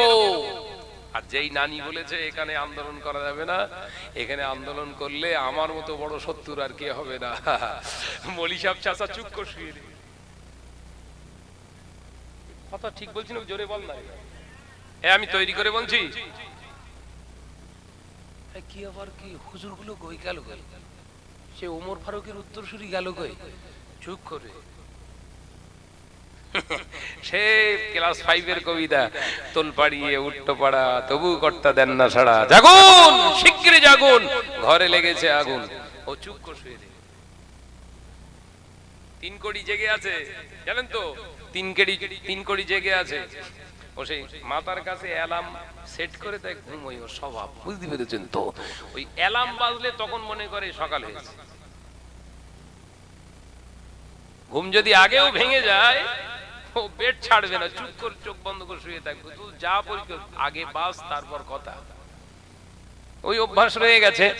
বাজলে তর করে ওর ঘুম ভাঙবে, চুপ করে শুয়ে রয়েছে। আর আগুন লাগবি তো লাগ, ওর ঘরেই লেগেছে আগুন, ওর ঘরেই আগুন লেগেছে।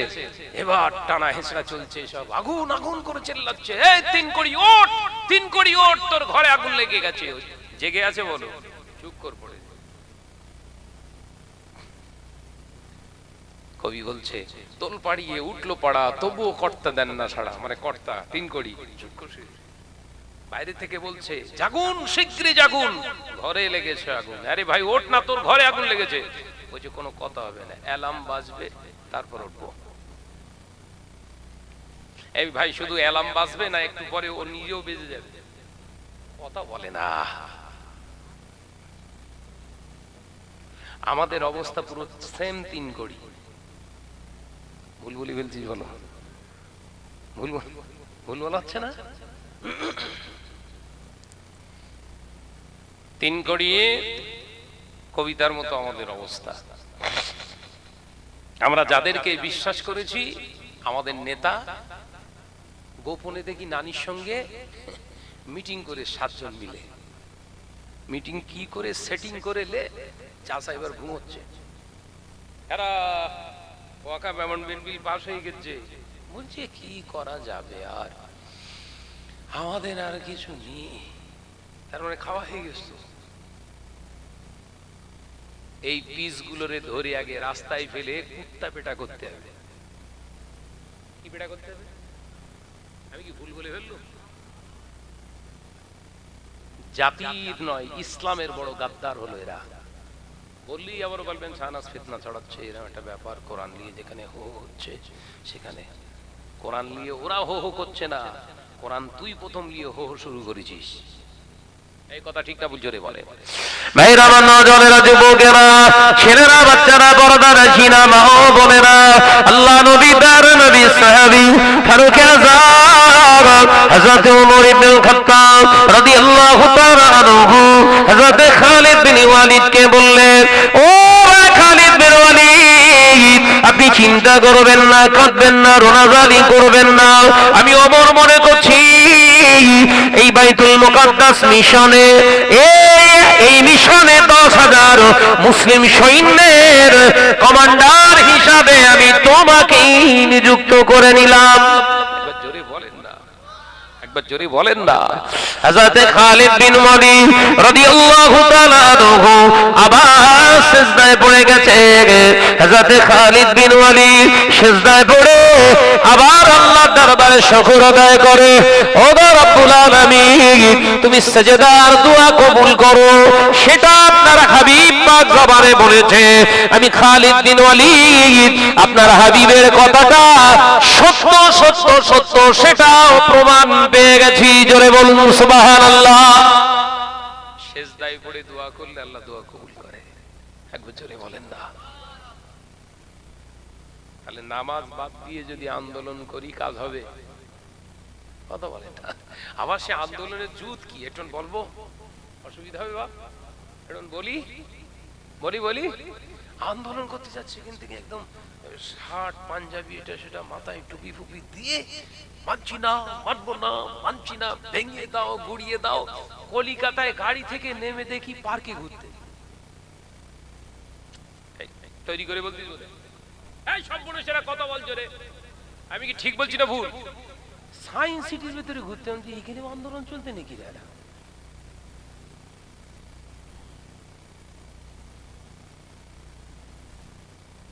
মাথায় ঢুকছে কথা।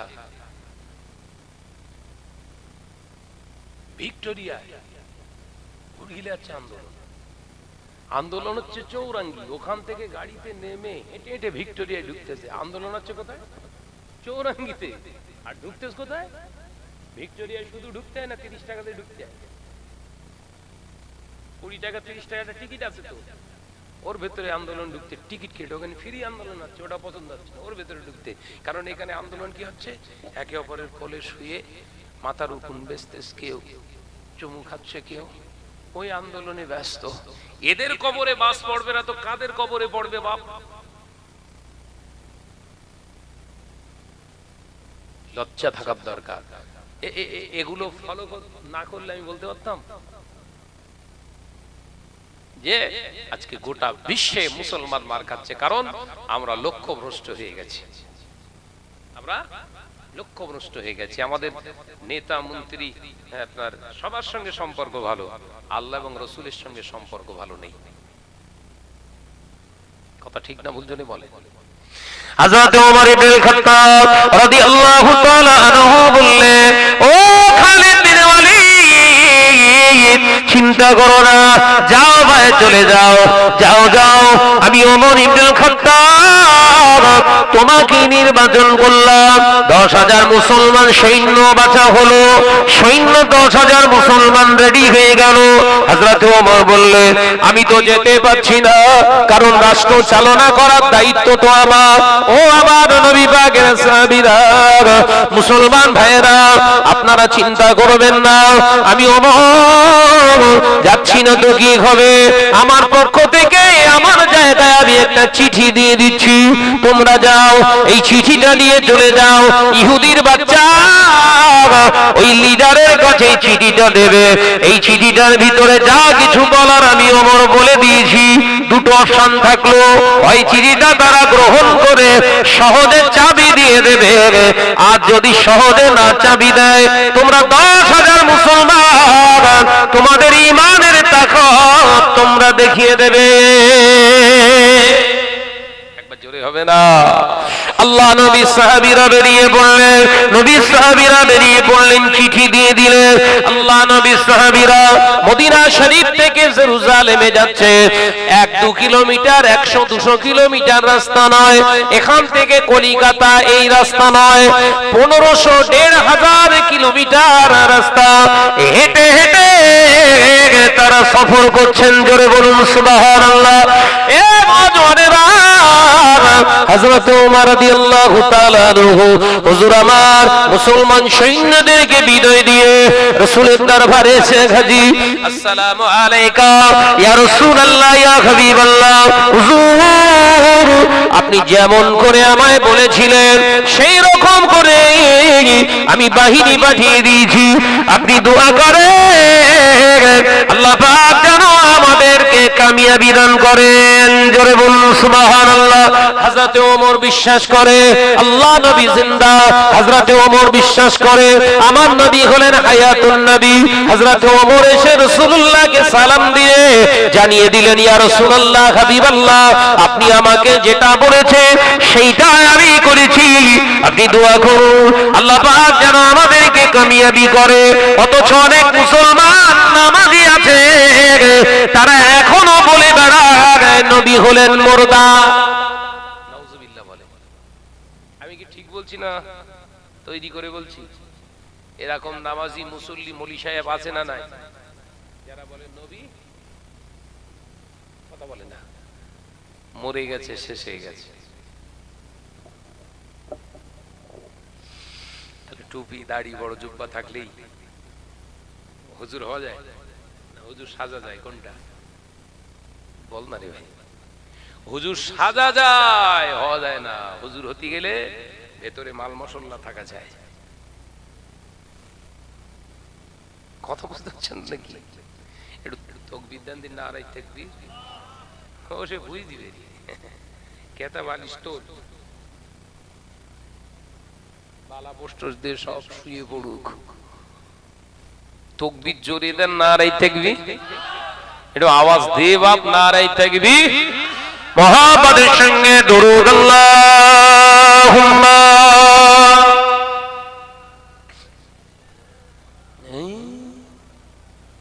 শেষ করে ফেল দিচ্ছে একদম পড়িয়ে। একটু আওয়াজ দে বাপ, আওয়াজ দে। আল্লাহুম্মা সাল্লি আলা।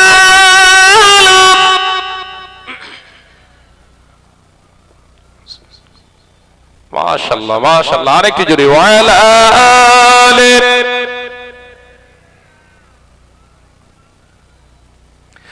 সালাম তোমাকে হাজারো সালাম হে আমার নবী আকরাম। সালাম তোমাকে হাজারো সালাম হে আমার নবী আকরাম। হে আমার নবী আকরাম, হে আমার নবী আকরাম। চিরুন্নত দিন ইসলাম, চিরুন্নত দিন ইসলাম, তোমার ওসিলায় আমরা পেলাম।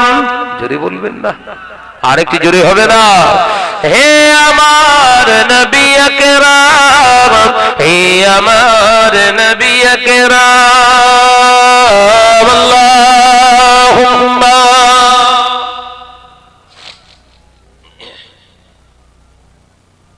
একটু আওয়াজ দে বাপ, একটু আওয়াজ দে। ওয়া আলা আলি।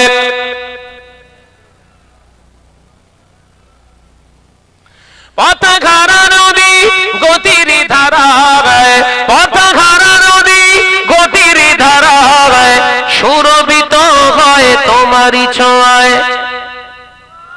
জোরে বলেন না? হে আমার নবী আকরাম, হে আমার নবী আকরাম। সালাম তোমাকে হাজারো সালাম হে আমার নবী আকরাম। আধারের কালো তোমার আলো হয়ে, আধারের কালো তোমার আলো হয়ে, তারারা সকলে পিছু হেঁটে যায়। জোরে বলে। হে আমার নবী আকরাম, হে আমার নবী আকরাম। সালাম তোমাকে হাজারো সালাম হে আমার নবী আকরাম। আল্লাহুম্মা।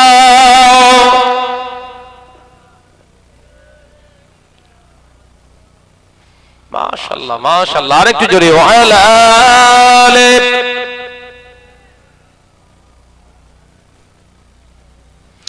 আমার নজনেরা, মুরব্বিয়ান গণেরা, ছেলেরা, বাচ্চারা, পর্দানশীনা মা ও বোনেরা, লক্ষ্য ঠিক রাখুন, আল্লাহ আল্লাহ রাসূলের সঙ্গে সম্পর্ক ভালো রাখুন।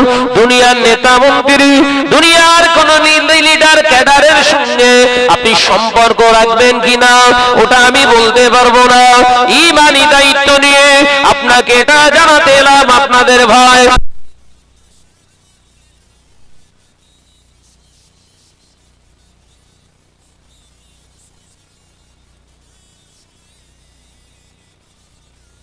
আর কিন্তু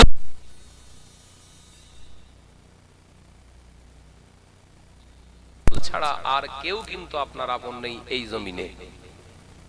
সম্পর্ক যদি রাখতে চান নেতা মন্ত্রীর সঙ্গে রাখুন, তাদের থেকে এক ধাপ আগিয়ে গিয়ে রাসূল এবং আল্লাহর সঙ্গে সম্পর্কটা মজবুত রাখুন, তাহলে আপনার জীবনে প্রতিটা পদক্ষেপে আল্লাহ আপনাকে সাকসেসফুল কামিয়াবি দান করবে। একবার জোরে বলুন, একবার জোরে বলেন। শুরুতেই বলেছি ফাটা ফুটো শিরক যুক্ত ঈমানে নাজাত পাওয়া যাবে না। ঈমানটা পাত্রটা ফ্রেশ রাখুন, এবার সুবহানাল্লাহ পড়ুন, নামাজ পড়ুন, হজ করুন, যাকাত দিন, কথা বুঝতে পারছেন, কোরআন তেলাওয়াত করুন। আশা রাখবেন যতটুকু আমল করেছেন, মানে যতটুকু পানি ভরেছেন পাত্র, মানে ঈমানটা ঠিক আছে, মানে এই পানিটা 10 বছর পরে গেলেও পাওয়া যাবে। আলোচনা শেষ করলাম একটি আয়াত। আল্লাহ বলেছেন, আমি জিন এবং ইনসানকে সৃষ্টি করেছি অনলি ফর, কেবলমাত্র প্রেয়ার মি, আমার ইবাদত বান্দিগির জন্য। বলুন একবার সুবহানাল্লাহ। তাই আপনি ভাববেন না আপনার শুধু নামাজটা ইবাদত, আপনি ভাববেন না আপনার রোজাটা শুধু ইবাদত, আপনি ভাববেন না আপনার হজটা শুধু ইবাদত, আপনি ভাববেন না আপনি তাহাজ্জুদ পড়ছেন ওটাই শুধু ইবাদত, আপনি ভাববেন না বোরখা পড়ছেন মানে ইবাদত। আগে ঈমান ঠিক করুন। ঈমান যদি আপনার ঠিক থাকে, প্রতিটা পদক্ষেপে আপনি আপনার জীবনে কামিয়াবি পাবেন, ইবাদতে স্বাদ গ্রহণ করতে পারবেন। একবার জোরে বলুন সুবহানাল্লাহ। আল্লাহ পাক আমাদের সকলকে বোঝার তৌফিক দেন, বলুন আমিন। আর জোরে বলি আল্লাহুম্মা আমিন। বাবাজিরা, আমার সোনার মানিকেরা, আলোচনা করতে করতে খুব কঠিন কঠিন সময় আপনার উপস্থাপন, যেহেতু কড়া ঠান্ডা পড়ছে, 12 ডিগ্রি সেলসিয়াস তাপমাত্রা, এখন বোধহয় 11ই চলে এসছে কি জানি না। আমি আসার সময় আমার গাড়িতে সব দেখা যায়, তো টেম্পারেচার মাপা যায়, তো দেখছিলাম 12 ডিগ্রিতে চলে এসছে বাবাজি। তো মোটামুটি আল্লাহ চাইলে আবার দেখা হবে, আলোচনা হবে। তবে আলেম ওলামাদেরকে, বক্তাদেরকে দাওয়াত করবেন, তাদের বলবেন ভাই এত আয়াত দেওয়ার দরকার নেই, আল্লাহ পাক হাবিবের উপরে এত আয়াত চাপিয়ে দেয়নি, একটু একটু করে দিয়েছে। তা আমরা তো নবী নই, নবীর উম্মত, আমাদের জ্ঞান কম, মাদ্রাসায় পড়িনি, আপনিও মাদ্রাসায় পড়েছেন কিন্তু আমরা পড়িনি। তাই আপনার যে জ্ঞানটা আপনি ধারণ করেছেন ওই জ্ঞানটা আমরা নিতে পারবো না, একটুখানি দেন, কথা বুঝতে পারছেন না? যে জ্ঞানটা নিলে আমার নামাজ, যে জ্ঞানটা নিলে আমার ঈমান, যে জ্ঞানটা নিলে আমার যাকাত, যে জ্ঞানটা নিলে আমার কুরবানি, যে জ্ঞানটা নিলে আমার চরিত্র, যে জ্ঞানটা নিলে আমার পরিবার, যে জ্ঞানটা নিলে কোরআন, যে জ্ঞানটা নিলে হাদিস মান্যতা দিয়ে জিন্দেগি গড়া যায়, ইবাদত বান্দিগি করা যায়, ওই জ্ঞানটা অনলি ফর দিয়ে চলে যান। তাতে একটা আয়াত বলতে পারবেন, একটাই বলুন, বলতে পারবেন না? কারণ আপনার ক্যাপাসিটি রয়েছে, আপনার ধারণ ক্ষমতা 1 লিটার,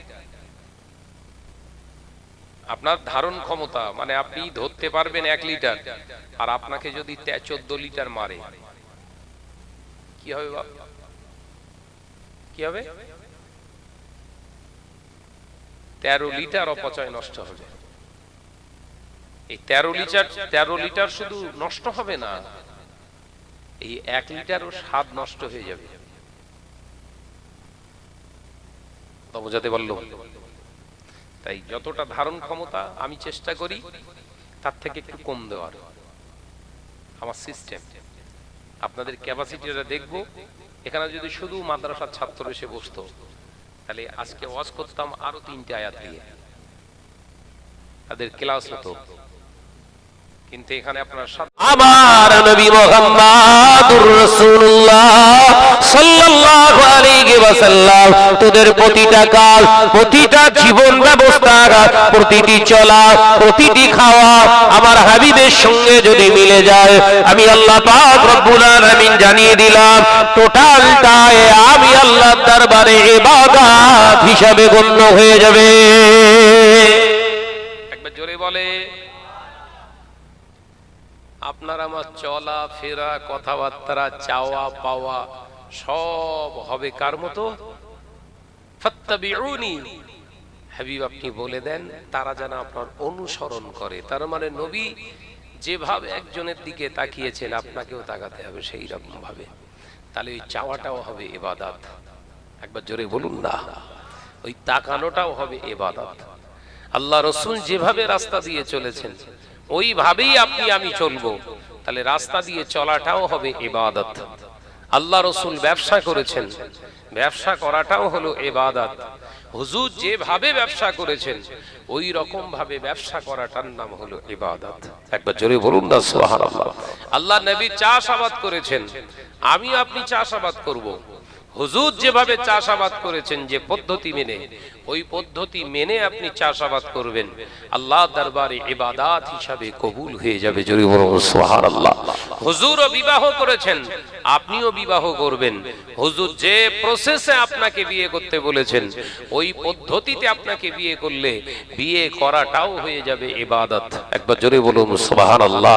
হুজুর স্বামী স্ত্রী শারীরিক সম্পর্ক করে মেলামেশা করেছেন, মধুর মিলন ঘটিয়েছেন, ওই মধুর মিলনটাও আমাকে আপনাকে টানার মতো ফলো করে করতে হবে, তাহলে হুজুরের মেলামেশাটা আল্লাহর দরবারে ইবাদত হয়েছে। হুজুরের মতো যদি আমি আপনি করি তাহলে আমাদের স্বামী স্ত্রীর মেলামেশাটা আল্লাহর দরবারে ইবাদত হিসাবে মঞ্জুর হয়ে যাবে। জোরে বলুন সুবহানাল্লাহ। হুজুর দুনিয়ার জমিনে সন্তান নিয়েছেন, আমরাও দুনিয়ার জমিনে সন্তান নেব, সন্তান মানুষ করব। হুজুর যেভাবে সন্তান মানুষ করেছেন, যেভাবে নাম রেখেছেন, যেভাবে তাদের শিক্ষা দিয়েছেন, ওইভাবে আমি আপনি নাম রেখে সেইভাবে শিক্ষা দেব, তাহলে সন্তান পোষাটা পালন করাটাও ইবাদত হয়ে যাবে। জোরে বলুন সুবহানাল্লাহ। আলোচনা বুঝতে পারছেন?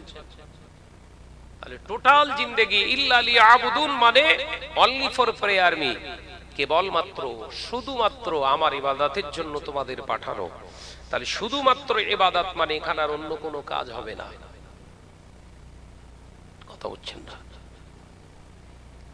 শুধুমাত্র মানে কেবলমাত্র আল্লাহর ইবাদত বান্দিগি ছাড়া আর কিছু হবে না। আর ইবাদত মানে শুধু ভাবছেন নামাজ পড়া, ইবাদত মানে শুধু নামাজ পড়া নয়, ইবাদত মানে শুধু রোজা করা নয়, ইবাদত মানে শুধু হজ করা নয়, ইবাদত মানে শুধু আল্লাহ আল্লাহ জিকির করা নয়, ইবাদত মানে শুধু কোরআন তেলাওয়াত করা নয়। গোটা লাইফে যা কিছু করবেন সব প্রভু রব্বুল আলামিনের নির্দেশ মতো হাবিবের অনুসরণ করে করবেন। গোটা লাইফটা আল্লাহর দরবারে ইবাদত হয়ে যাবে। একবার জোরে বলুন সুবহানাল্লাহ।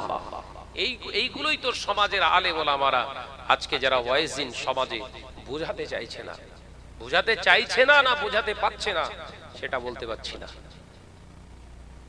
কথা বুঝছেন না? আমাদের এখন টার্গেট হয়ে গেছে আলাদা, আমাদের এখন লক্ষ্য হয়ে গেছে আলাদা। দ্বীনের জন্য যদি খেদমত করতাম, শরিয়াতের জন্য যদি খেদমত করতাম, তাহলে আজকে মুসলিম সম্প্রদায় এতটা বিপদগ্রস্ত হতো না। মসজিদগুলো মার খাচ্ছে, উত্তরপ্রদেশের বড় বড় মসজিদ বুলডোজার দিয়ে ভেঙে দিচ্ছে। বড় বড় আল্লাহর ওলির মাজার পর্যন্ত ভাঙতে শুরু করেছে। বড় বড় কবরস্থান সেখানে ট্রাক্টর লাগিয়ে দিয়েছে। ঈদগাহগুলো ভেঙে চুরমার করে দিয়ে সেখানে চাষ করছে। এগুলো কেন করছে প্রশ্ন করবেন না? তারা শুধু জুলুম করছে না, জুলুম তো তারা করছে, কিন্তু তার থেকে বেশি জুলুম করছে আমি আপনি। কার উপরে? আল্লাহ এবং রাসূলের উপরে। এই জুলুমটা বন্ধ করেন, দেখবেন তাদের হৃদয়কে শীতল করে দেওয়ার দায়িত্ব আল্লাহ নিয়ে নেবে। একবার জোরে বলুন সুবহানাল্লাহ। কথা ঠিক না ভুল জোরে বলেন।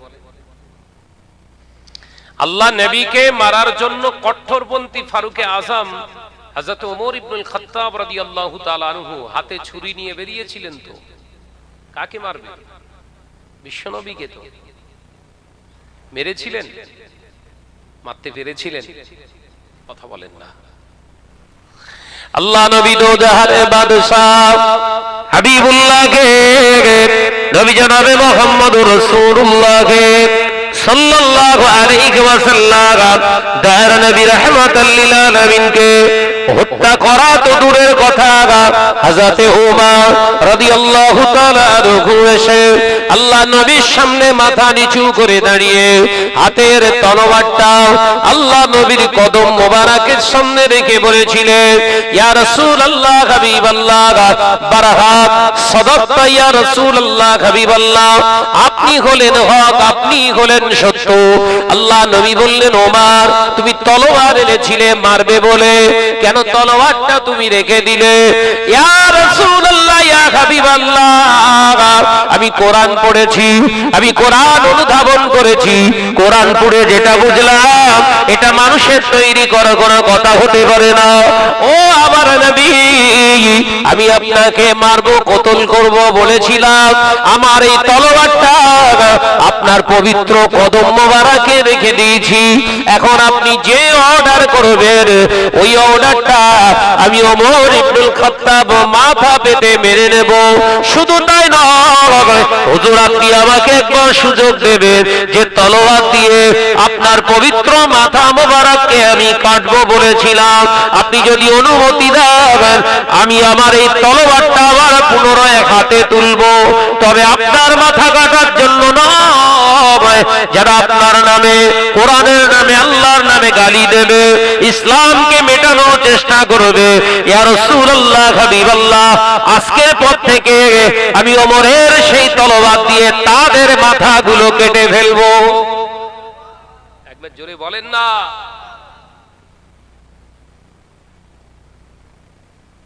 আল্লাহর সঙ্গে রাসূলের সম্পর্ক, আপনার সঙ্গে আল্লাহ এবং রাসূলের সম্পর্কটা ভালো রাখতে হবে। দুনিয়ার নেতা মন্ত্রী কি দেখার দরকার নেই। আল্লাহ এবং রাসূল, কোরআন এবং হাদিস, ইজমা, কিয়াসের প্রতি আপনার খেয়াল রেখে চলতে হবে। দুনিয়ার কোনো মানুষ আপনার প্রশংসা করছে মানে আপনি ভালো, এই ধারণা ছেড়ে দেন, এই ধারণাটাই ছাড়ে।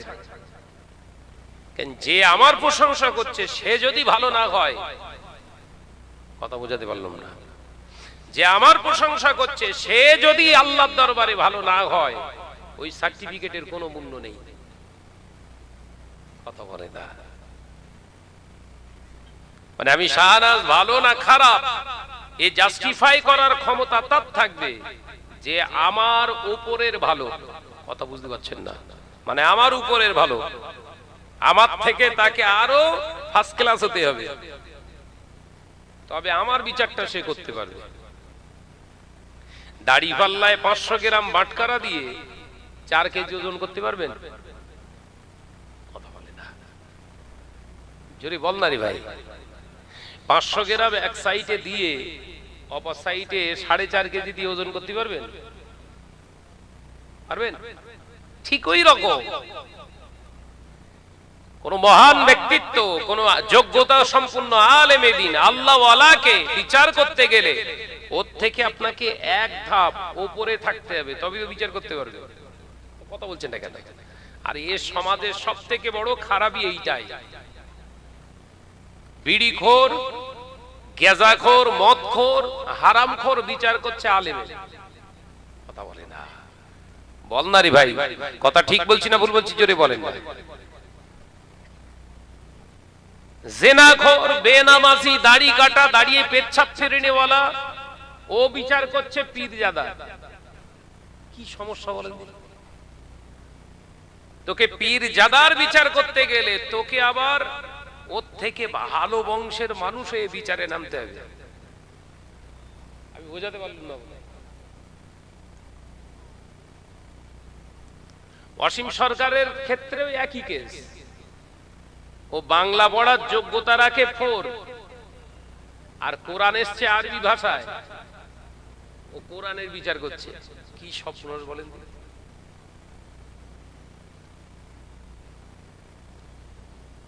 ওর বিদ্যা কত কত ক্লাস বলেন তো? 4 পাস সার্টিফিকেট নেই। ও পড়াশোনা করেছে তো বাংলাদেশে, ও তো বাংলাদেশি প্লেয়ার। ওই ইন্ডিয়ায় ঘোষপেটিয়া চুরি করে ওখানে মার্ডার ফাডার কি অপকর্ম করে এখানে চলে এসছে। কারণ বাংলাদেশের মুসলমান এইরকম নয় যে জাত ধরে খুন করে দেবে। ওখানে যে কটা ক্লেম, যে কটার নামে দাগ আছে, কেস আছে, বাঁচার জন্য আমার ইন্ডিয়া এসে হাজির, কথা বলে না। সে নটোরিয়াল আপনার ক্রিমিনাল হতে পারে, চোর হতে পারে, ছিনতাইবাজ হতে পারে, খুনি হতে পারে, কথা বুঝছেন না? সেই পেলে আত্ম। আর কোরআনটা পাক না না পাক? জোরে বলেন। কোরআন হলো পাক। কদ জাআকুম মিনাল্লাহি ওয়া নূর ওয়া কিতাবুম মুবিন, পরিস্ফুটিত পরিপূরণ কিতাব। আল্লাহ পাক বলছেন ওয়া কিতাবুম মুবিন মানে পরিপূর্ণ, পরিপূরক, পরিস্ফুটিত, সম্পূর্ণ, পরিপূর্ণ কিতাব। একবার জোরে বলবেন না? একবার জোরে হবে না সুবহানাল্লাহ? ও পেচ্ছাপ পিরে পানি নেয় না, আল্লাহকে মানে না, নবীকে নবী বলে মানে না, আরবি পড়তে পারে না, বাংলা ঠিকভাবে বলতে পারে না এখনো। ও যদি কোরআনের মানে তুলে সমাজকে ব্যাখ্যা দেয়, আর সেই ব্যাখ্যায় আমরা লাফালাফি যদি করি, ভুলটা তার যতটা, তার থেকে বেশি ভুলটা আমাদের হবে। ওই জন্য ঠান্ডা মাথায় তাকে আহ্বান করা হয়েছে, টেবিলে আয়। কথা বুঝতে পারছেন না? টেবিলে আসলে তবেই তো ধরা পড়বে ওর বিদ্যা কতটা। গিরিশচন্দ্র সেন নাম শুনেছেন? বাংলার ট্রান্সলেশন করেছিলেন, অনুবাদ করেছিলেন কোরআনের।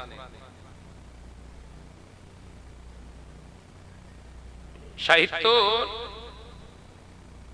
কিতাব থেকে পাওয়া যায় গিরিশচন্দ্র সেন তিনি কোরআন শরীফের ট্রান্সলেশন করেছেন, বঙ্গ অনুবাদ দিয়েছেন। তানার ওই বইতে, তানার ওই ট্রান্সলেশনের ভিতরে বহু জায়গায় ত্রুটি আছে। তিনি একজন আরবি বিরাট পাণ্ডিত্য অর্জন করেছিলেন। তানার মূল্যায়নের ভিতরে যদি এত ভুল হয়, তিনি একজন বিরাট বিশ্বস্ত একজন পণ্ডিত। এ জানোয়ারটা ক্লাস 4 এখনো পাস করেছে কিনা কোনো নিশ্চয়তা, সার্টিফিকেট নেই। এ কোরআনের ব্যাখ্যা দেয়। রাস্তা দিয়ে পাগল গেলে, রাস্তা দিয়ে পাগল গেলে তার পিছনে যারা হই হই করে যায়, ওই পাগলটা যত নম্বর পাগল, তার থেকে বেশি নম্বরের পাগল পেছনের গুলো। কথা বুঝতে পারছেন না? অর্থাৎ ওরে সাইজ করতে গেলে কুকুর যখন পাগলা হয়ে যায়, তখন তাকে পিটিয়ে মেরে ফেলতে হয়, আর নইলে খাঁচা বন্দি করে রাখতে হয়। ওই জন্য আমরা বিভিন্ন জায়গায় থানায় খাঁচার আবেদন করেছি। কথা বুঝতে পারছেন না? যদি তাকে খাঁচা বন্দি করে তো ভালো, নইলে ও সনাতনী ভাইরাই ও ধরে উত্তম মধ্যম দেবে। কিচ্ছু করার নেই, আমাদের কিচ্ছু করার দরকার নেই। অটোমেটিক্যাল ওর বিপরীত বহু সনাতনী ভাইরা এখন ডাইরেক্ট লাইভে এসে ওর বিরুদ্ধে সোচ্চার হয়েছে। তার মানে ওরাও তৈরি হচ্ছে। এসব সমাজের কীট রাখলে সমাজ ক্ষতিগ্রস্ত হবে। ফিরে আসুন। তাহলে দুনিয়ার জমিনে আমি আপনি এসেছি আল্লাহর ইবাদত বান্দিগির জন্য।